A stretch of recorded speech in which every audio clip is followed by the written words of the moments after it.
I'm trying to figure out why Isak Pitbull Cruz pulled out the fight with Ryan Garcia. We would have had the battle of the Gervonta Davis leftovers. Instead, we get in the battle of the Gervonta Davis leftovers. Ryan Garcia tweeted out, "I'm not surprised that Pitbull pulling out. We about to get some dog food in Rollie Romero." I think Southpaw's funny as fuck, bro. Low key, bro. Like, I wouldn't mind having him, like, in my corner and stuff, bro. I don't pay attention to Rollie's career. I couldn't tell y'all when's the last time dude fought. I really do not follow Rollie Romero like that. This is the last image I remember from Rollie Romero. You bitch. Ryan and Rollie got a history. If some of y'all can remember, Ryan Garcia is the only reason that we know who Rollie Romero is. Everybody saw the video back in the day of Rollie Romero beating up on Ryan Garcia when they was like 15 years old. When you think about it, low-key, it was a beef between Floyd Mayweather and Oscar De La Hoya. Floyd Mayweather's fighter was Rollie. Ryan was Oscar's fighter. Floyd Mayweather was happy to release the footage of Rollie beating up Ryan. Southpaw's a piece of shit person. As the years went on, you see Rollie Romero take several beatings inside that ring. Gervonta Davis changed Rollie for the rest of his life. The man has never been the same. You seen the man get beat the hell up by a 100-year Barroso. You seen the man get finished by Isak Pitbull Cruz.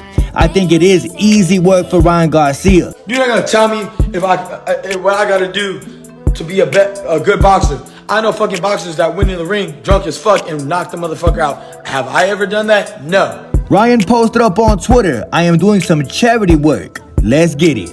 Turki Alashiki put out the official card for May. You got Ryan vs. Rollie, Devin vs. Jose Ramirez, and Martin Bakole vs. Ajagba. I'm gonna get to that in a second.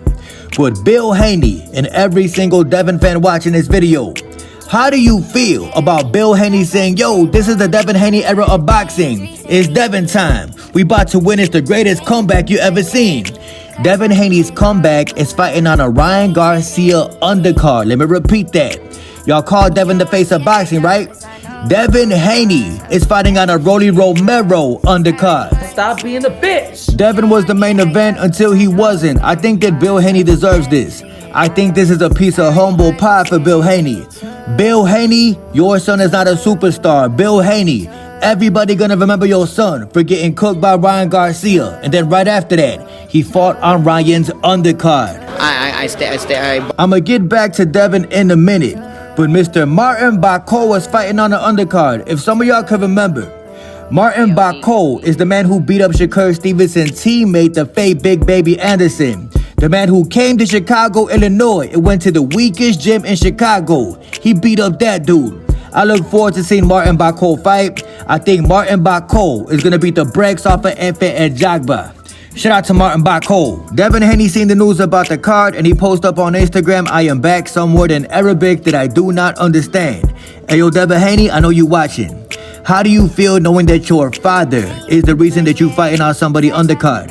How do you feel knowing that your father is the reason that you got beat the hell up by Ryan Garcia? Now you fighting on Ryan's undercard. Him and Diddy was in the pool. And it looks like Shakur Stevenson is a Philadelphia Eagles fan. I'm questioning if New Jersey even got a football team. As a matter of fact, does New Jersey have a football team?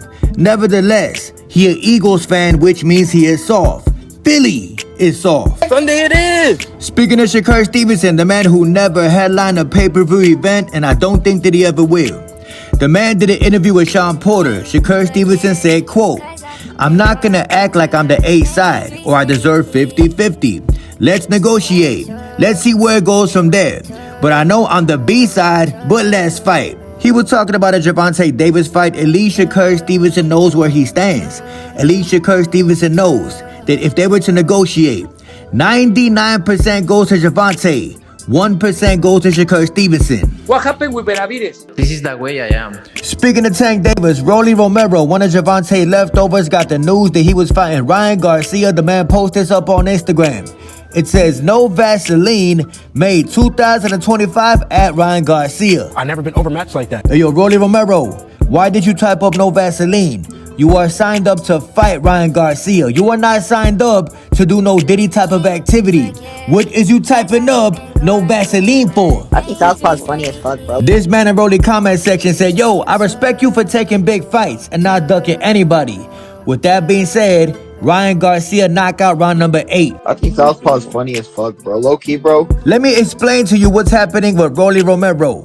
Rollie Romero got changed for the rest of his life when he got knocked out by Gervonta Davis. So what PBC and Mayweather Promotions is gonna do is use Rollie Romero as a crash dummy in boxing.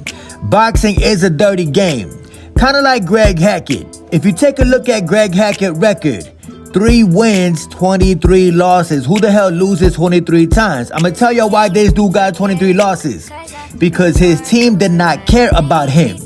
Greg Hackett was a crash dummy in Philadelphia, Pennsylvania. 23 fighters got Greg Hackett on their resume. The man is not a good fighter. Sunday it is. In the sport of boxing and life in general, you need money. So due to the fact that Greg Hackett got 23 losses, lets you know he was only fighting for the money. He was being a punching bag for that $50. Greg Hackett used to get paid $50. Same thing gonna happen with Rollie Romero.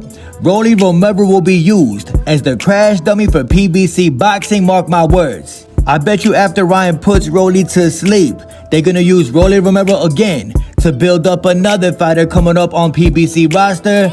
Mark my words, it is over with for Rollie Romero. This is your last payday, bro. The Ryan Garcia check that you're gonna get will be your last big payday. Southpaw TV, fire. In Turkey, Al-Ashiki was screen recording a phone call like a policeman. The man went on a FaceTime with Canelo Alvarez and Crawford. As y'all can see, the man recorded it like some type of weirdo. The caption on a post says, "This was from a few days ago. We are not talking about boxing. We talked in the video about a game called Fatal Fury City of the Wolves, which will launch on the 24th of April 2025. Stop the cap." You don't know shit about boxing. Turkey went on to say that he challenged these dudes in the game. They accepted the challenge. They talking about playing video games. I highly doubt that. This was the phone call where they were negotiating Canelo Alvarez versus Bud Crawford. As y'all can see, Canelo Alvarez is looking at Bud Crawford like he food. And Bud Crawford is looking at Canelo like a big old payday. That's what you're looking at right here. Bud Crawford knows he's gonna get knocked out. He's looking at every single one of his comments who are telling the man the truth. There is no way that Bud Crawford beats Canelo Alvarez. Bud Crawford tweeted out, "Some of y'all be talking crazy on here like if y'all knew what I know, y'all be funny." If I'ma give Bud Crawford any type of advantage, if I'ma say something good about this fight for Bud, is that he's catching Canelo Alvarez at the right time. Meaning, Canelo Alvarez is older, the man is slower, he drink every single day. Bud would be catching Canelo at the right timing if he were to be successful in this fight. But low key, I think the weight is too much of a difference. Bud Crawford started his career at 135 pounds. You were scared to get in the ring. Canelo Alvarez fought at light heavyweight before. What the hell are we talking about? This fight will not be competitive. Bud Crawford will try to box. He gonna try to move, but there is no way that he could hurt Canelo. Canelo could hurt Bud. Bud can't hurt Canelo. Easy win for Canelo Alvarez. Cocaine isn't cheap.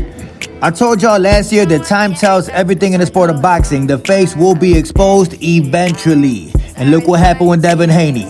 Devin is fighting on a Ryan Garcia undercard. And who is Ryan Garcia fighting?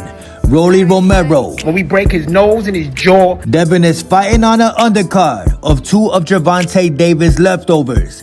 The 2 guys in the main event, Gervonta Davis stopped.